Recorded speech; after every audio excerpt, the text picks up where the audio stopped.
A paz do Senhor, meus irmãos. Pela graça de Deus, estamos dando início a mais uma semana das nossas leituras diárias das lições da Escola Bíblica Dominical e dando prosseguimento aos estudos do segundo trimestre de 2021, aqui na classe dos adultos. Nesse trimestre, estamos estudando o tema Dons Espirituais e Ministeriais, servindo a Deus e aos homens com poder extraordinário. E dando prosseguimento a estes estudos, queridos, vamos estudar esta semana a lição de número 4, que tem aí como data 25 de abril de 2021, e o título da lição será Dons de Poder.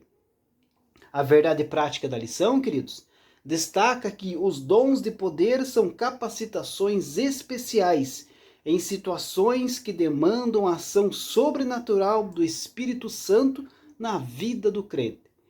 Na lição, queridos, nós vamos aí definir o que significa o dom da fé, evidenciar biblicamente os dons de curar e discorrer a respeito do dom de maravilhas. Então eu quero te convidar, meu querido irmão, acompanhe as nossas leituras diárias, que servem aí como uma preparação para a lição que será estudada neste próximo final de semana. E para dar início a essas leituras, queridos, a leitura diária de segunda-feira, 19 de abril de 2021, tem como título O Evangelho de Poder. O texto bíblico dessa leitura se encontra na carta de Paulo aos Romanos, capítulo 1, versículo 16, que diz assim: Porque não me envergonho do Evangelho de Cristo, pois é o poder de Deus para a salvação de todo aquele que crê, primeiro do judeu e também do grego.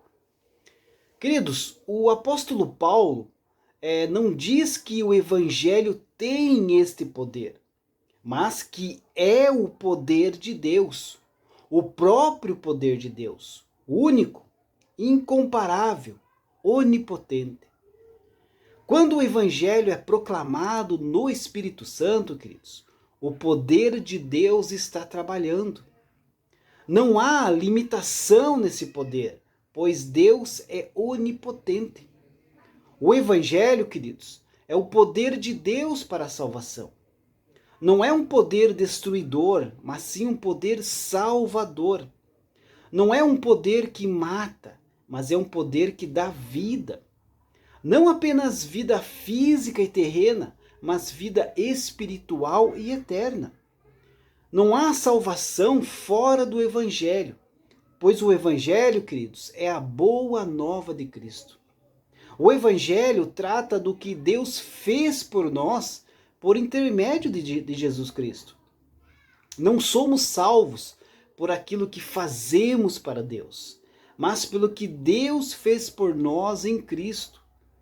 Mas o Evangelho, queridos, é o poder de Deus para a salvação de todo o que crê. Aqui Deus impõe aí uma limitação, né? Somente aqueles que crerem podem ser salvos. Somente aqueles que colocam a sua confiança em Cristo e o recebem como Salvador e Senhor podem receber a salvação. Grandes e pequenos, ricos e pobres, doutores e analfabetos, judeus e gentios são salvos por Cristo da mesma maneira, pela fé. A fé não é meritória, queridos. A fé é um dom de Deus. Embora a salvação certamente esteja orientada lá para o final, queridos, quando Cristo irá retornar, não é inapropriado pensar nela como tendo aí três partes, em relação ao passado, ao presente e ao futuro. Quanto ao passado, o crente pode dizer: eu fui salvo. Ele foi libertado da penalidade e da morte que são trazidas pelo pecado. Quanto ao presente, ele pode dizer: eu estou sendo salvo. Com a graciosa ajuda do Espírito Santo, ele está trabalhando ou desenvolvendo a sua salvação. Quanto ao futuro, ele pode dizer: eu serei salvo. Ele está antecipando a ressurreição final, e a consumação de todas as coisas.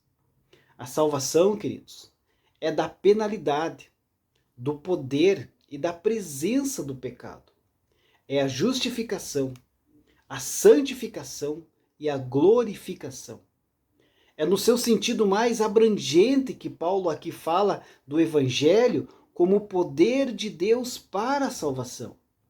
Paulo sabe que uma obra foi posta em movimento e permanecerá em movimento, tendo por certo isto mesmo, assim como ele escreveu aos Filipenses, que aquele que em vós começou a boa obra, a aperfeiçoará até o dia de Jesus Cristo. Então permanecemos firmes neste evangelho tão maravilhoso, que é o poder de Deus em nossas vidas. Deus abençoe a sua vida e uma ótima segunda-feira a todos.